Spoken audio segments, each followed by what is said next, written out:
Hey everyone, how's it going? I am here to do what I think will be a relatively brief discussion of a big book. This is The War with Hannibal by Livy. Livy's full Roman name was Titus Livius, and he was a Roman historian and in his own day a best-selling author.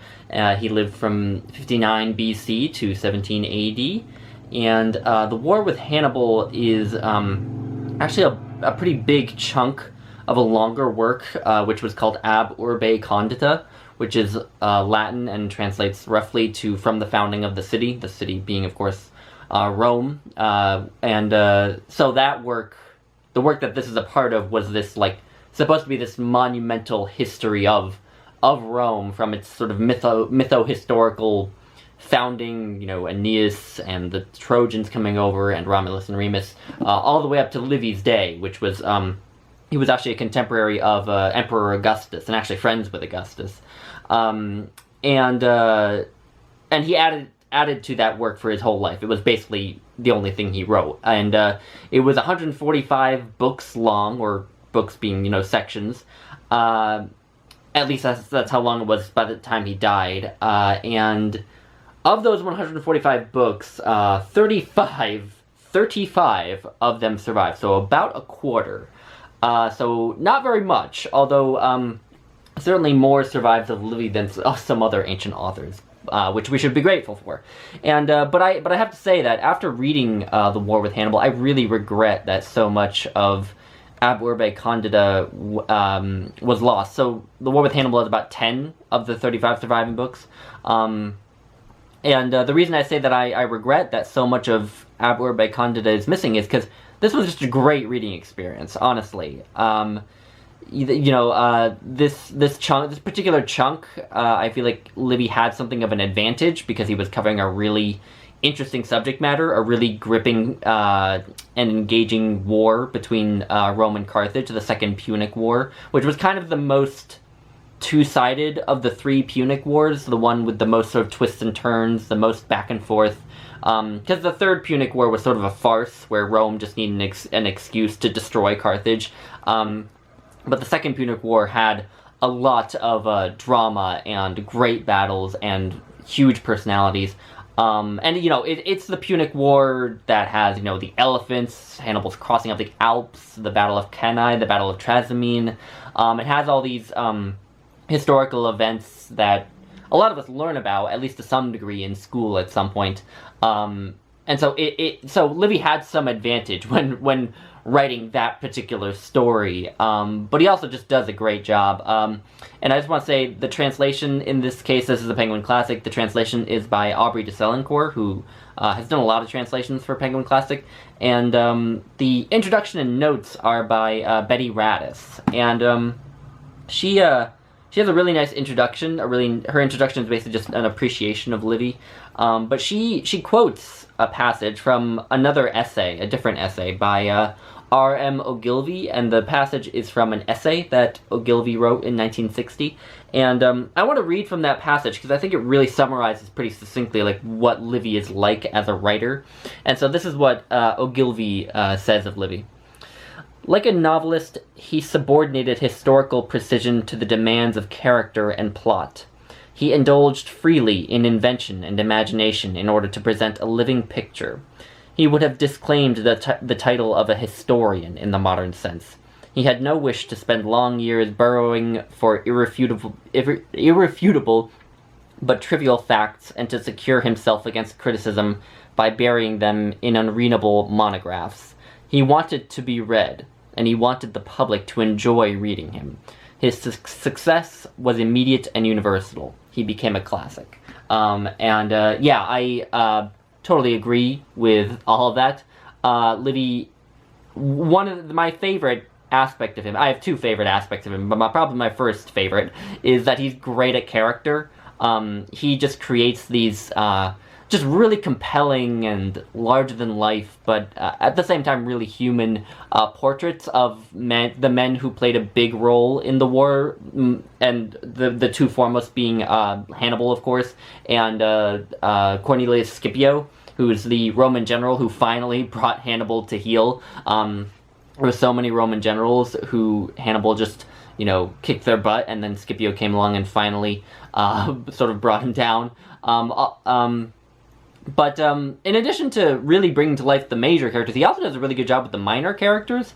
Even if characters only appear for like one scene or a couple of scenes, if it's one general who has like his one day of glory or something, or if it's maybe a civilian who helps with a siege or something, helps the besiegers to infiltrate the city or something like that, or even if it's just a person who just appears for literally one moment, one paragraph, Livy always, establishes those people really, economically. I mean, yeah, again, even if they only appear for a little bit of this book, you're left with a really strong impression of them as people, because he just characterizes them so well.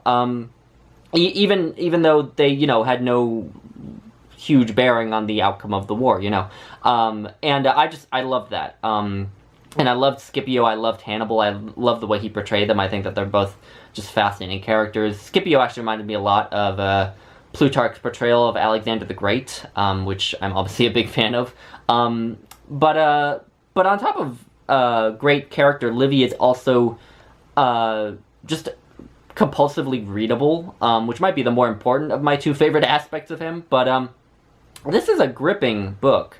It's actually surprisingly bingeable, too. I actually read the last 180 or so pages in a weekend, and for me, reading nonfiction at my speed, that's quite a lot. So, if you've gotten the idea, the impression that this is a dusty or dry, boring chronicle or something like that, then I'm just here to tell you that that's not true. I have heard this actually characterized as sort of proto-historical fiction because of the great sense for narrative that Livy brings to it, but also because there are aspects of it that are explicitly fictionalized. As that quote I read you said, the most notable sort of fictionalized parts are these speeches, these really long speeches that Livy puts in the mouths of historical people. And he knew, and of course he knew, but he knew, and the reader knows, and you know as the reader, that these speeches didn't actually happen, that he's just writing them for the drama and for the beauty of the writing that he can achieve.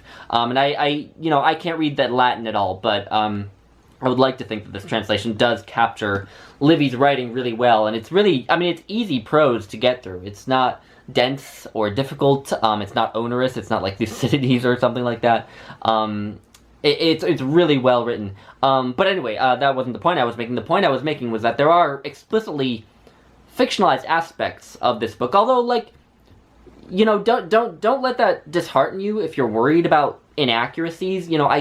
I'm pretty sure that the broad strokes of what Livy reports are accurate. I mean, he's not just pulling stuff out of thin air and passing it off as a historical account. He's mostly accurate. It's just that he adds embellishments. But actually, what I would say, rather than calling it historical fiction, I would say that it's like a prose epic, essentially. Sort of like Moby Dick, but without the whaling chapters, with the interesting parts of Moby Dick. Because it has wars, it has larger-than-life personalities who constantly clash with one another. A big part of those speeches, are a lot of them are delivered on the battlefield, but a lot of them are also delivered in the Senate, where people are sort of going back and forth, and one of them is saying, "Oh no, you're wrong, we should do this. Oh no, you're just out for personal glory," or something like that. We have these clashes of these larger-than-life personalities. And you have a lightning-fast narrative. Again, this is an incredibly gripping book. There's barely at any point a dull moment, I gotta say. The parts that are a bit more dull, that we do read a bit more like a chronicle, there are short sections where Livy will stop and report on the results of the elections of every year in Rome, and who was appointed as a consul, who was appointed as proconsul, and Pontifex Maximus, and these sorts of things.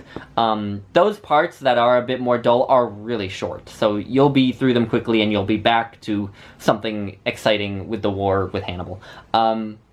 So yeah, I just want to recommend this to you if you're a fan of the classics of Greece and Rome, certainly, if you're a history fan. But, yeah, I would recommend this to anyone who just likes to be entertained, I suppose. Yeah, and just on a sort of personal note, at the end, I gotta say that, as someone who considers himself sort of aficionado of the classics of Greece and Rome, I actually know... Sorry, the cat is disturbing the camera. There is your dose of Bessie. Even though I'm someone who considers himself a big fan and pretty deep, reasonably well-read in the classics of Greece and Rome, I actually don't know that much about Greek and Roman history. And I feel like reading this book was a great shot in the arm for me to really remedy that, to read more. I'm going to read the rest of Livy, hopefully, at some point, and then hopefully read some more, modern history books. But anyway, yeah, so those are my thoughts on The War with Hannibal. If you have read this book, let me know your thoughts on the book or anything I've said. Yeah, anyway, I'll let you all go. I hope you enjoyed, and I'll talk to you later. Bye, guys.